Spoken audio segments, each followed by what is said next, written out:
जब कोई बच्चा जन्म लेता है तो वो केवल एक शारीरिक प्रक्रिया नहीं होती, उसके साथ एक गहरा मानसिक झटका भी जुड़ा होता है, जिसे मनोविज्ञान में बर्थ ट्रॉमा कहा जाता है। ये विचार पहली बार सिगमंड फ्रायड ने सामने रखा था। उनके अनुसार इंसान का सबसे पहला डर, जिसे उन्होंने प्राइमरी एंजाइटी कहा, जो जन्म के समय होता है, और यही डर हमारे पूरे जीवन की नींव रखता है। सोचिए, एक बच्चा 9 महीने तक मां के गर्भ में एकदम सुरक्षित, गर्म और शांत माहौल में रहता है, जहां उसे कोई भूख नहीं लगती, कोई आवाज तेज नहीं लगती और कोई भी अजनबी दुनिया नहीं दिखाई देती।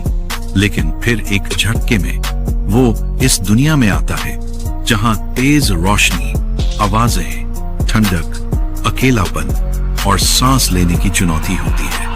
ये पहली बार होता है जब इंसान को सर्वाइवल मोड में आना पड़ता है, और यही वह पल है जिसे फ्रायड ने मानव मन की पहली चिंता कहा। ये अनुभव इंसान के अवचेतन यानी सबकॉन्शियस में इतनी गहराई से बैठ जाता है कि जब भी जिंदगी में कोई ऐसी स्थिति आती है जहां हम फंसे, डरे, अकेले या नियंत्रण खोते हुए महसूस करते हैं, तो हमारा मन उसी जन्म के अनुभव की छाया में चला जाता है। अब अगर हम इसे आज की दुनिया से जोड़ें तो हम देख सकते हैं कि आज भी लोगों को छोटी छोटी चीजों में गहरी चिंता, घबराहट या पैनिक अटैक होते हैं। ऑफिस में काम का दबाव, सोशल मीडिया पर खुद की तुलना, अकेलापन, रिश्तों में अस्थिरता, ये सब कहीं ना कहीं उसी जन्म वाली बेसिक चिंता को फिर से सक्रिय कर देते हैं। आज जब हम बच्चे को पैदा होते ही अस्पताल के आईसीयू में मशीनों से घेर देते हैं या मां से अलग रखते हैं, तो वो बंधन और सुरक्षा की भावना टूट जाती है। कई आधुनिक शोधों में यह पाया गया है कि जन्म के बाद पहले कुछ घंटों में अगर मां और बच्चा स्किन टू स्किन टच में रहे, तो आगे चलकर बच्चे में एंजाइटी और ट्रस्ट इश्यू कम होते हैं। फ्रायड के जमाने में टेक्नोलॉजी नहीं थी, लेकिन आज का इंसान हाइपर कनेक्टेड लेकिन इमोशनली डिस्कनेक्टेड हो चुका है। हमें सोशल मीडिया पर हजारों लोग मिलते हैं, लेकिन अंदर से अकेलापन बढ़ता जा रहा है। फ्रायड की थियरी आज भी उतनी ही रेलेवेंट है, क्योंकि यह बताती है कि हमारा पहला डर, अकेले छूट जाने का, असहाय होने का, अभी भी हमारे डिसीजन, रिलेशनशिप और फियर को चुपचाप चला रहा है। जब कोई इंसान बार बार टॉक्सिक रिलेशनशिप में जाता है या जब किसी को अबंडनमेंट इशू होते हैं, तो मनोविश्लेषण में यह देखा जाता है कि कहीं न कहीं उसके जीवन की शुरुआत में यानी जन्म के तुरंत बाद उसे पर्याप्त सुरक्षा या स्नेह नहीं मिला। फ्रायड की थ्योरी यहीं से अपना असर दिखाती है। आज के माता पिता के लिए भी यह थियरी बेहद जरूरी है। जब एक नवजात को प्यार, गर्मी और सुरक्षित माहौल मिलता है, तो वह बड़ा होकर ज्यादा भावनात्मक रूप से स्थिर होता है। लेकिन अगर उसी पल से उसे अलगाव, अनदेखी या तनाव मिलता है, तो वह बच्चा आगे चलकर अपनी दुनिया में वही अस्थिरता दोहराता है। आज हम माइंडफुलनेस, थेरेपी और सेल्फ अवेयरनेस की बात करते हैं, लेकिन इस थियरी से यह समझ आता है कि किसी भी हीलिंग जर्नी की शुरुआत हमारे जन्म के अनुभव को समझने से होती है। हमें यह समझना होगा कि हमारा अनकॉन्शियस माइंड कितना गहरा और कितनी पुरानी यादों से बना होता है। इसलिए जब भी हमें लगता है कि हमारी एंजाइटी का कोई कारण नहीं है, जब भी हम खुद को बार बार उन्हीं डर की परिस्थितियों में पाते हैं, तो हो सकता है कि वो डर हमसे नहीं, हमारे जन्म के पहले अनुभव से जुड़ा हो। फ्रायड की यह थ्योरी हमें सिर्फ मनोविज्ञान नहीं सिखाती, यह हमें यह सिखाती है कि किसी इंसान की अंदर की लड़ाई को समझने के लिए हमें उसकी शुरुआत तक जाना होगा। और शायद यही वजह है कि आज भी 100 साल बाद भी फ्रायड की बर्थ ट्रॉमा और प्राइमरी एंजाइटी वाली सोच मेंटल हेल्थ के सबसे बुनियादी सवालों का जवाब देती है।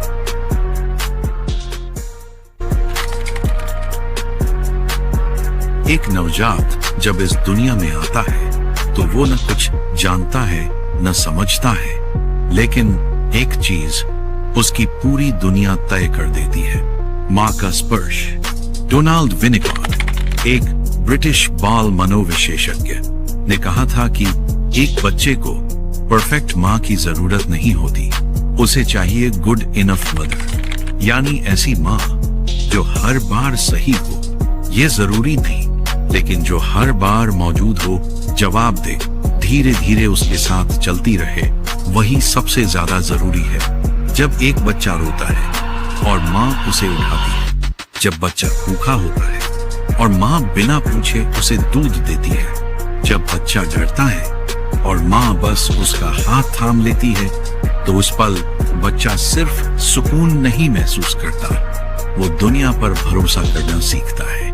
विनिकॉट कहते हैं, शुरुआत में बच्चा खुद को और माँ को अलग नहीं देखता, उसके लिए वो दोनों एक ही हैं, और जब जब माँ उसकी जरूरत पर सही समय पर प्रतिक्रिया देती है, बच्चा ये मानने लगता है कि मेरी जरूरतें पूरी होती हैं, मैं सुरक्षित हूँ, मैं इस दुनिया में मायने रखता हूँ। अब सोचिए, अगर माँ हर बार अनुपस्थित हो या बहुत व्यस्त हो या हर समय फोन में घुसी हो, तो बच्चा कैसा महसूस करता है? वो धीरे धीरे ये सीखने लगता है कि उसकी जरूरतें शायद महत्वहीन हैं, और तब वो फॉल्स सेल्फ बनाता है, एक नकली चेहरा जो दुनिया को दिखाने लायक हो, लेकिन जिसके पीछे उसका असली डरा हुआ दी नेग्लेक्टेड सेल्फ सिसकता है।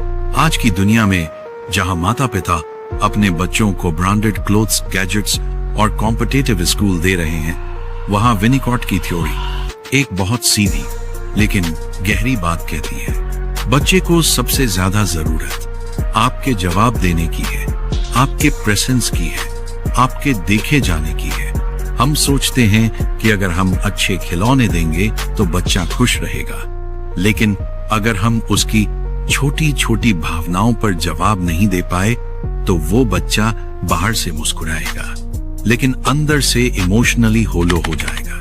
विनिकॉट ये भी बताते हैं कि गुड इनफ मदर का मतलब यह नहीं है कि आप हमेशा सही हों, बल्कि इसका मतलब है कि आप पर्याप्त रूप से सचेत और जुड़ी हुई हों। जब आप गलती करें तो उसे सुधारें, जब आप थके हो तो थोड़ा रुकें, लेकिन फिर दोबारा अपने बच्चे की तरफ मुड़ें। यह थ्योरी आज के माता पिता को गिल्ट से नहीं भरती, बल्कि यह उन्हें एक राहत देती है। वह कहती है कि आपको सुपर मॉम बनने की जरूरत नहीं है, आपको सिर्फ इमोशनली अवेलेबल और रिस्पॉन्सिव रहना है। आजकल एंजाइटी, डिप्रेशन और आइडेंटिटी क्राइसिस की जड़ें अक्सर वहां मिलती हैं जहां किसी को बचपन में वो देखे जाने और माने जाने का एहसास नहीं मिला।